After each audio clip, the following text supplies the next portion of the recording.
नमस्कार, न्यूज 18 मध्य प्रदेश छत्तीसगढ़ देख रहे हैं आप। मैं हूं आपके साथ प्रशांत कठारे और बुलेटिन की शुरुआत बड़ी खबर के साथ करेंगे। बड़ी खबर दिल्ली से, जहां कांग्रेस नेता मनीष तिवारी ने यूपीए पर ही निशाना साधा है। 26/11 हमले के बाद कार्रवाई पर उन्होंने सवाल उठाए हैं। दरअसल मनीष तिवारी ने किताब के जरिए ये सवाल अपनी ही सरकार यूपीए सरकार पर ही उठाए हैं और कांग्रेस नेता मनीष तिवारी ने नई किताब लिखी है जिसका नाम है 10 flash points 20 years. Manish Tiwari ने लिखा है कि मुंबई हमले के बाद भारत को पाकिस्तान के खिलाफ तेजी से कार्रवाई करनी चाहिए थी। तो मनीष तिवारी का अपनी सरकार पर, तत्कालीन सरकार पर यह हमला है। कांग्रेस के वरिष्ठ नेता हैं मनीष तिवारी, पंजाब से ताल्लुक रखते हैं और उन्होंने एक किताब लिखी है जिसका नाम है 10 फ्लैश पॉइंट्स 20 ईयर्स और इस किताब के माध्यम से उन्होंने 26/11 हमले के बाद सरकार के द्वारा की गई कार्रवाई पर सवाल उठाया और यह भी कहा कि उस दौरान इस हमले के बाद पाकिस्तान के खिलाफ कड़ी कार्रवाई करनी चाहिए थी भारत को।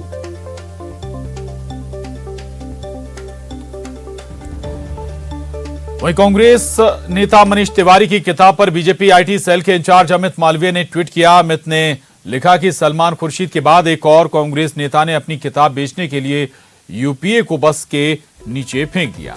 मनीष तिवारी ने अपनी नई किताब में 26/11 के बाद संयम के नाम पर यूपीए की कमजोरी की आलोचना की है। एयर चीफ मार्शल फली मेजर पहले से ही कह चुके हैं कि भारतीय वायुसेना हमले के लिए तैयार थी, लेकिन यूपीए सरकार ने इसकी मंजूरी नहीं दी।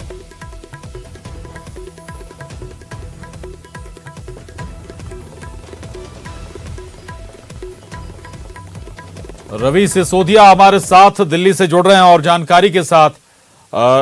रवि, 26/11 हमला और ऐसा हमला था जिसके बाद कोई वाकई में कोई कड़ी कार्रवाई की दरकार थी। कोई भी सरकार रही हो, यूपीए की सरकार रही हो या फिर कोई और सरकार होती, ऐसी स्थिति में भी, लेकिन मनीष तिवारी के जरिए अपनी तत्कालीन सरकार पर सवाल उठाने के पीछे वजह क्या नजर आ रही है? कुछ और सियासत इसमें आपको नजर आती है क्या रवि?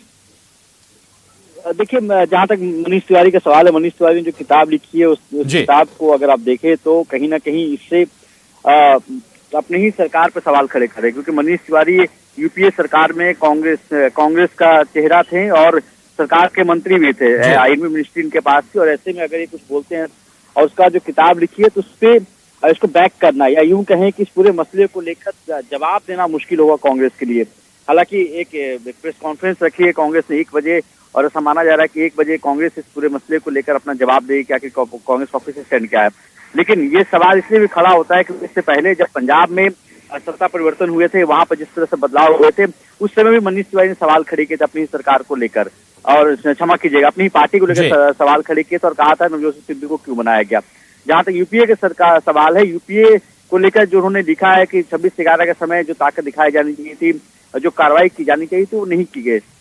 ये इसलिए भी कांग्रेस के लिए इसको बैक करना बड़ा मुश्किल होगा, क्योंकि आने वाले दिनों में 5 राज्यों में चुनाव हो रहा है। ऐसे वक्त में अगर इस तरह की बातें वो लिखते हैं और यूपीए सरकार की कमियां गिनाते हैं और यूपीए सरकार के खिलाफ ही एक तरह जा रहा है कि 26/11 में जिस तरह की कार्रवाई की अपेक्षा थी, उम्मीद थी, उस तरह की कार्रवाई यूपीए सरकार की तरफ से नहीं की गई, तो बड़ा मुश्किल होगा कांग्रेस के लिए इस पूरे मसले पे बचाव करना है, इस पूरे मसले पे अपनी सफाई देना। जी रवि, मनीष कहीं अपने लिए पंजाब में कोई नई सियासत की राह तो नहीं तलाश रहे? क्योंकि आप जिक्र भी कर रहे हैं, पहले भी वो अपनी पार्टी पर सवाल उठा चुके हैं और अब अपनी सरकार पर सवाल उठाना, पंजाब में कोई नया सियासी विकल्प तो नहीं खोज रहे हैं?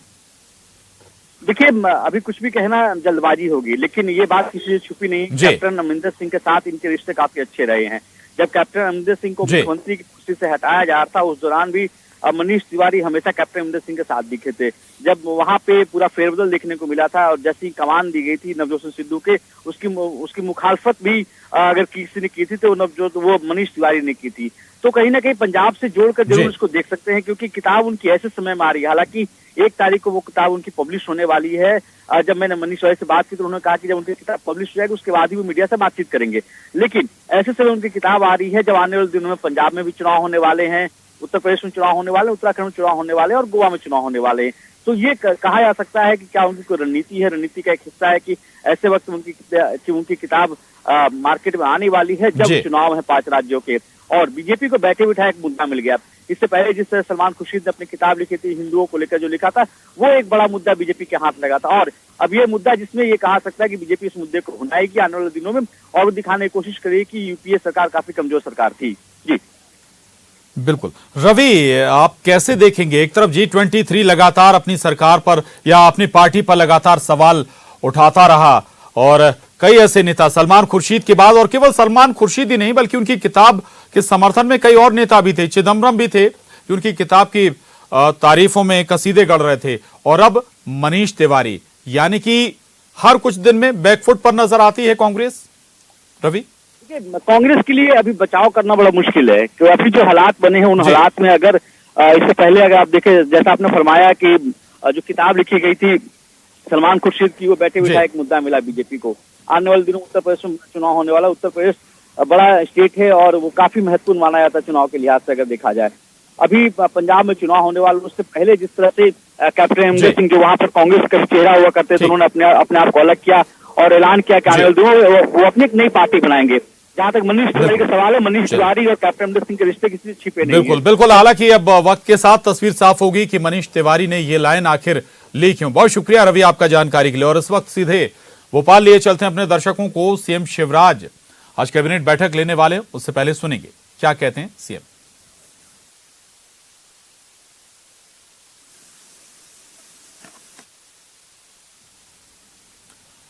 चलिए अगली खबर का रुख कर लेंगे। आपको बता दें शहीदों को सम्मान, गलवान के 4 शहीद वीर चक्र से सम्मानित किए जाएंगे। चीनी सैनिकों को मुंह तोड़ जवाब दिया था इन जवानों ने।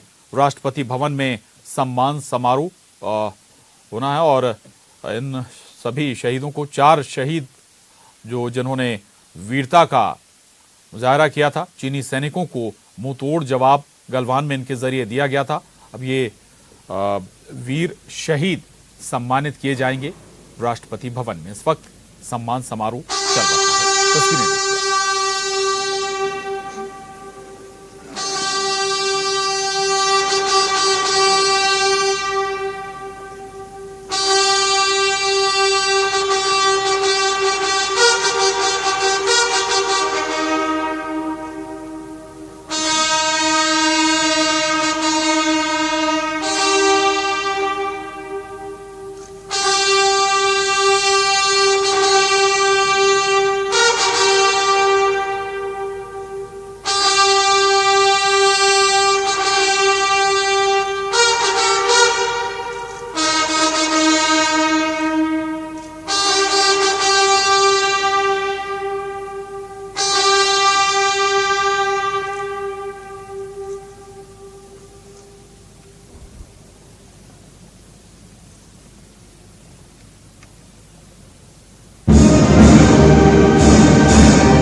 राष्ट्रपति महोदय, आपकी अनुमति हो तो रक्षा अलंकरण समारोह आरंभ किया जाए।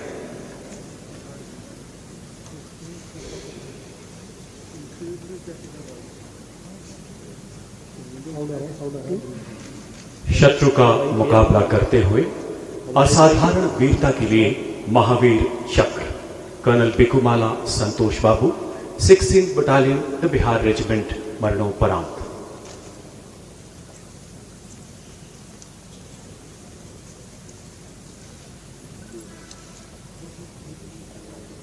ऑपरेशन स्नो लेपर्ड के दौरान पूर्वी लद्दाख की गलवान घाटी में 16 बिहार के कमांडिंग ऑफिसर के पद पर तैनात कर्नल बिकुमाला संतोष बाबू को शत्रु का सामना करने के लिए एक प्रेक्षण चौकी स्थापित करने का चुनौतीपूर्ण कार्य सौंपा गया। उन्होंने एक सशक्त योजना से दुश्मन के द्वारा बाधा उत्पन्न किए जाने के बावजूद अपनी सैन्य टुकड़ी को संगठित किया एवं इस कार्य को सफलतापूर्वक अंजाम दिया। इस चौकी पर मोर्चा संभालते समय उनके सैनिकों को नजदीकी ऊंचाइयों से भारी मात्रा में पत्थर फेंकने के साथ साथ शत्रु द्वारा तीक्ष्ण हथियारों से किए गए आक्रमण का भी कड़ा मुकाबला करना पड़ा। भारी संख्या में उपस्थित शत्रु सैनिकों की हिंसक और आक्रामक कार्यवाही का मुंह तोड़ जवाब देते हुए इस शूरवीर अधिकारी ने भारतीय सैन्य टुकड़ियों को वापस भेजने के शत्रु के निरंतर प्रयासों को विफल कर दिया। शत्रु के साथ हुई भीषण मुठभेड़ में गंभीर रूप से घायल होने के बावजूद युद्ध जैसी चुनौतीपूर्ण परिस्थितियों में कर्नल संतोष बाबू ने अद्वितीय साहस एवं अद्भुत संयम के साथ अपनी बटालियन का उत्कृष्ट नेतृत्व किया। स्वयं से पहले राष्ट्र एवं सच्ची सेवा भावना के साथ आखिरी सांस तक मोर्चे पर डटे रहकर अपने सैनिकों में अद्भुत प्रेरणा एवं प्रोत्साहन का संचार करते हुए अंततः उन्होंने राष्ट्र सेवा में अपने प्राण न्यौछावर कर दिए। कर्नल बिकुमाला संतोष बाबू ने शत्रु का मुकाबला करते हुए असाधारण वीरता, अनुकरणीय नेतृत्व क्षमता एवं अद्वितीय कर्तव्य परायणता का परिचय दिया एवं भारतीय सेनाओं की उच्चतम परंपराओं के अनुरूप अपना सर्वोच्च बलिदान दिया। स्वर्गीय कर्नल बिकुमाला संतोष बाबू की पत्नी श्रीमती बिकुमाला संतोषी एवं माता श्रीमती बिकुमाला मंजुला।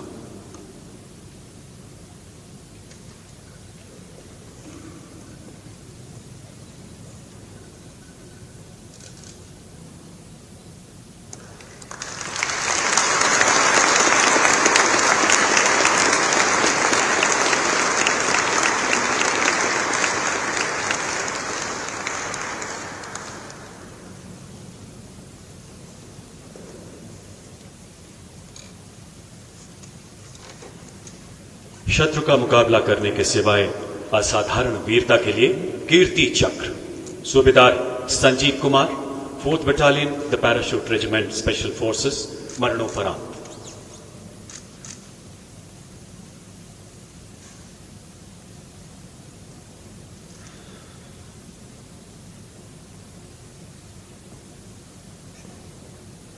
अप्रैल 2020 को सूबेदार संजीव कुमार एक विशेष बल टुकड़ी के कमांडर के रूप में अपनी सेवाएं दे रहे थे। उनकी टुकड़ी को पाकिस्तान प्रायोजित घुसपैठियों का खात्मा करने, घुसपैठ ट्रैक को बंद करने के लिए विशेष ऑपरेशन के अंतर्गत हेलीकॉप्टर से कश्मीर की मुश्किल बर्फीली पहाड़ियों में उतारा गया। घुसपैठ कर चुके आतंकवादियों के पैरों के निशान का पीछा करते हुए 5 घंटे से भी अधिक समय तक कमर से गहरी बर्फ से जूझते हुए सूबेदार संजीव कुमार अपनी टुकड़ी के साथ आतंकवादियों के संभावित स्थान के नजदीक पहुंचे। इसी बीच उनके 2 साथी बर्फ पर फिसलने के कारण एक नाले में जा गिरे एवं आतंकवादियों की भारी गोलीबारी से घायल हो गए। सूबेदार संजीव कुमार अपने साथी के साथ उन्हें बचाने के लिए तुरंत नाले में कूद गए। अपनी जान की परवाह न करते हुए आतंकवादियों की भीषण गोलीबारी के बीच अपने एक साथी को सुरक्षित बाहर निकालने में कामयाब रहे। जो ही दूसरे सैनिक को निकालने के लिए वो दोबारा मुड़े, एक छिपे हुए आतंकवादी ने उनके बाकी साथियों पर भीषण गोलीबारी शुरू कर दी। अपने साथियों पर आए खतरे को भांपते हुए सूबेदार संजीव कुमार उस छिपे हुए आतंकवादी की ओर बढ़े और बिल्कुल नजदीक से उसे मार गिराया। अद्भुत शौर्य का परिचय देते हुए वह पुनः अन्य आतंकवादियों की ओर बढ़े और बेहद नजदीकी लड़ाई में 2 और आतंकवादियों को घायल कर दिया। इस दौरान गोली लगने से वो गंभीर रूप से जख्मी हो गए एवं अंततः मातृभूमि की सेवा में अपने प्राण न्यौछावर कर दिए। उनके अतुलनीय नेतृत्व एवं पराक्रम की प्रेरणा से उनके दल ने 5 कट्टर आतंकवादियों को मौत के घाट उतार दिया। सूबेदार संजीव कुमार ने विषम परिस्थितियों में एक खूंखार आतंकवादी को मार गिराने, 2 आतंकवादियों को घायल करने एवं अपने घायल सैनिकों को बचाने में असाधारण वीरता, अदम्य साहस तथा अनुकरणीय निस्वार्थ सेवा भाव का प्रदर्शन किया। भारतीय सेनाओं की सर्वोच्च परंपराओं का निर्वहन करते हुए राष्ट्र रक्षा में अपना सर्वोच्च बलिदान दिया। सूबेदार संजीव कुमार की पत्नी श्रीमती सुजाता बेदी।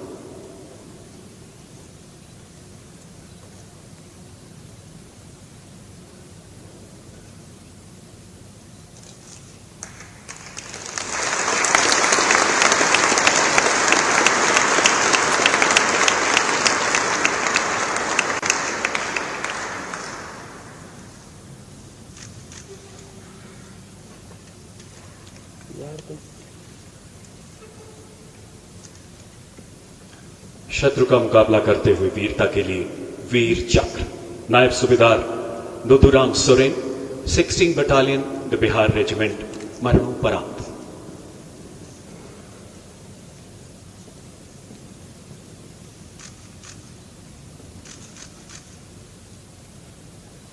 नायब सूबेदार Nuduram Soren operation snow leopard के दौरान पूर्वी लद्दाख की गलवान घाटी के दुर्गम क्षेत्र में तैनात थे।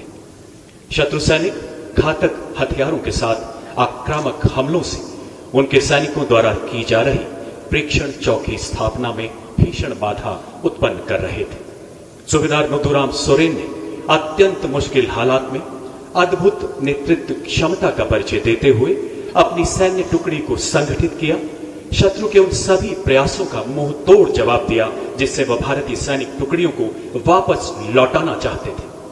विषम परिस्थितियों में घायल होने के बावजूद जिस अद्वितीय पराक्रम एवं असीम निर्भीकता से उन्होंने दुश्मन का सामना किया, उसने शत्रु दल को भी आश्चर्यचकित कर दिया।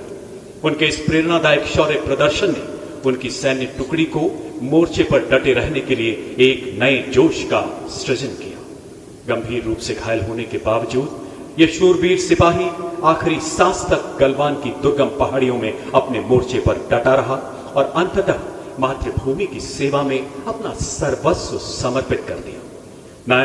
नायब सूबेदार नुदुराम ने शत्रु का सामना करते हुए अदम्य साहस, अतुलनीय कर्तव्य निष्ठा एवं असाधारण वीरता का प्रदर्शन किया तथा भारतीय सेनाओं की उत्कृष्ट परंपराओं का निर्वहन करते हुए राष्ट्रहित में अपना सर्वोच्च बलिदान दिया।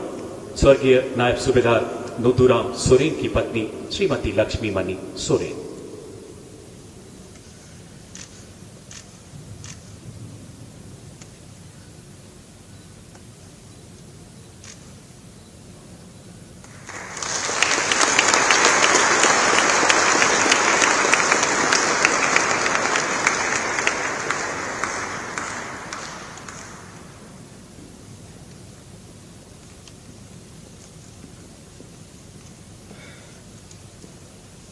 हवलदार के पलानी, 81st फील्ड रेजिमेंट, मरणोपरांत।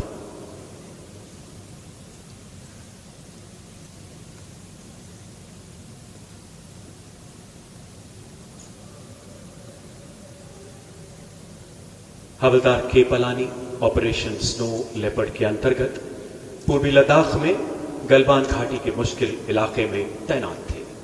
15 जून 2020 की रात हवलदार पलानी को 16 बिहार बटालियन के हिस्से के रूप में एक ऑब्जर्वेशन पोस्ट स्थापित करने की चुनौतीपूर्ण जिम्मेदारी सौंपी गई। अचानक दुश्मन ने इनका घेराव करते हुए इन पर आक्रमण कर दिया। ऐसी विषम परिस्थितियों में अद्वितीय साहस एवं संयम का परिचय देते हुए ये शूरवीर सैनिक आमने सामने की लड़ाई में दुश्मन से जा भिड़ा। दुश्मनों की संख्या अचानक बढ़ने एवं हथियारों से उनके द्वारा किए गए हमले में घायल होने के बावजूद अपने प्राणों की परवाह न करते हुए वो मोर्चे पर डटे रहे। आखिरी दम तक उत्कृष्ट मानसिक संतुलन के साथ दुश्मन के आक्रमण का बहादुरी से जवाब दिया, अपने साथियों को बचाते हुए अंततः वीरगति को प्राप्त हुआ। उनके पराक्रम एवं प्रतिबद्धता ने उनके अन्य सैनिकों को और जमकर मुकाबला करने तथा दुश्मन का प्रबलता से प्रतिरोध करने के लिए प्रेरित किया। अद्वितीय साहस, अनुकरणीय कर्तव्य निष्ठा एवं अतुलनीय सेवा भाव का परिचय देते हुए हवलदार के पलानी ने राष्ट्रहित में अपना सर्वोच्च बलिदान दिया। स्वर्गीय हवलदार पलानी की पत्नी श्री बांती देवी।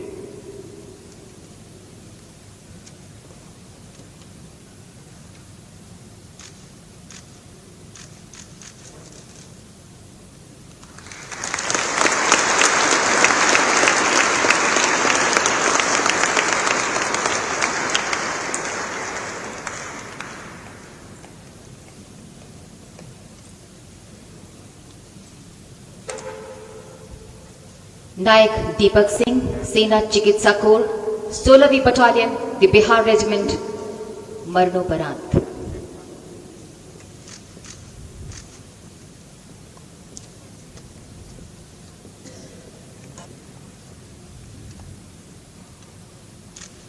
नायक दीपक सिंह बटालियन में नर्सिंग सहायक की ड्यूटी का निर्वाह कर रहे थे। ऑपरेशन स्नो लेपर्ड के दौरान उन्होंने गलवान घाटी में भिड़ंत के दौरान हताहतों को उपचार उपलब्ध कराया। जैसे ही दोनों पक्षों के बीच भिड़ंत शुरू हुई और हताहतों की संख्या बढ़ी, वो अपने घायल सैनिकों को प्राथमिक चिकित्सा प्रदान करते हुए आगे बढ़ने लगे। भिड़ंत में आगे हो रहे पथराव के चलते उनको गंभीर चोटें आईं, लेकिन इसके बाद भी वो अडिग रहे और निरंतर चिकित्सा सहायता उपलब्ध कराते रहे। दुश्मनों की संख्या भारतीय सैन्य टुकड़ी से ज्यादा हो गई थी। गंभीर जख्मों के बावजूद उन्होंने घायल सैनिकों को चिकित्सा सहायता प्रदान करना जारी रखा और कई सैनिकों की जान बचाई। अंत में वो अपनी चोटों के कारण शहीद हो गए। उपचार उपलब्ध कराने और 30 से अधिक भारतीय सैनिकों की जान बचाने में उन्होंने महत्वपूर्ण योगदान दिया, जो उनकी पेशेवर कुशाग्र बुद्धि तथा निष्ठा को प्रदर्शित करता है। नायक दीपक सिंह ने प्रतिकूल हालात में अतुलनीय दक्षता, अदम्य समर्पण का प्रदर्शन किया और देश के लिए सर्वोच्च बलिदान दिया। स्वर्गीय नायक दीपक सिंह की पत्नी श्रीमती रेखा सिंह।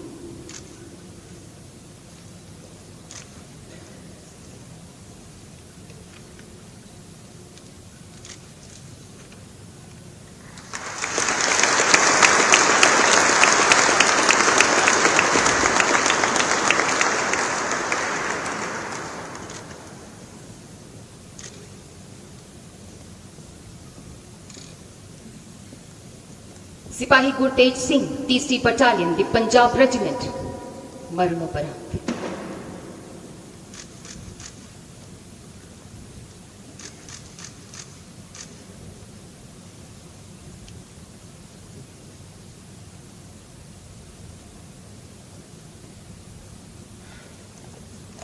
जून 2020 को गलवान घाटी में ऑपरेशन स्नो लेपर्ड के दौरान सिपाही गुरतेज सिंह को प्रेक्षण चौकी स्थापित करने का कार्य सौंपा गया था। उन्होंने भारतीय सैन्य टुकड़ियों के खिलाफ योजना बनाती दुश्मन सैन्य टुकड़ियों की सफलतापूर्वक पहचान की। दोनों पक्षों के बीच लड़ाई एक उग्र भिड़ंत में परिवर्तित हो गई, जिसमें दुश्मन सैन्य टुकड़ियों ने भारतीय सैन्य टुकड़ियों को पीछे धकेलने की कोशिश की। भिड़ंत में दुश्मन सैनिकों ने घातक हथियारों का प्रयोग किया और अपनी सैन्य टुकड़ियों की संख्या भी बढ़ा दी। सिपाही गुरतेज सिंह ने आमने सामने की उग्र भिड़ंत में निडरता, अदम्य साहस और असाधारण युद्ध कौशल का प्रदर्शन किया। स्वयं गंभीर रूप से घायल होने के बावजूद अपनी निजी सुरक्षा की तनिक भी चिंता किए बगैर वो बहादुरी से लड़ते रहे और सर्वोच्च बलिदान देने से पहले उन्होंने अपने पेट्रोल दल के कई साथी सदस्यों की जान भी बचाई। सिपाही गुरतेज सिंह ने विशिष्ट वीरता का प्रदर्शन किया और राष्ट्र के लिए सर्वोच्च बलिदान दिया। स्वर्गीय सिपाही गुरतेज सिंह की माता श्रीमती प्रकाश कौर एवं पिता श्री बिरसा सिंह।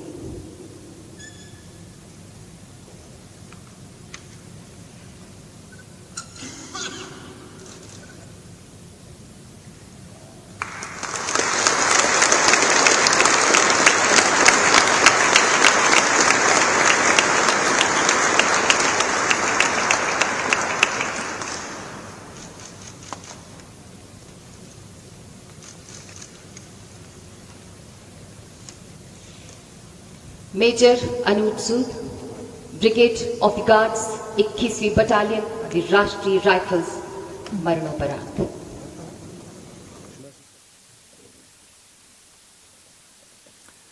तो राष्ट्रपति भवन में इस वक्त शहीद वीरों का सम्मान समारोह चल रहा है। एक छोटे से ब्रेक के लिए रुकेंगे, फिर लौटते हैं।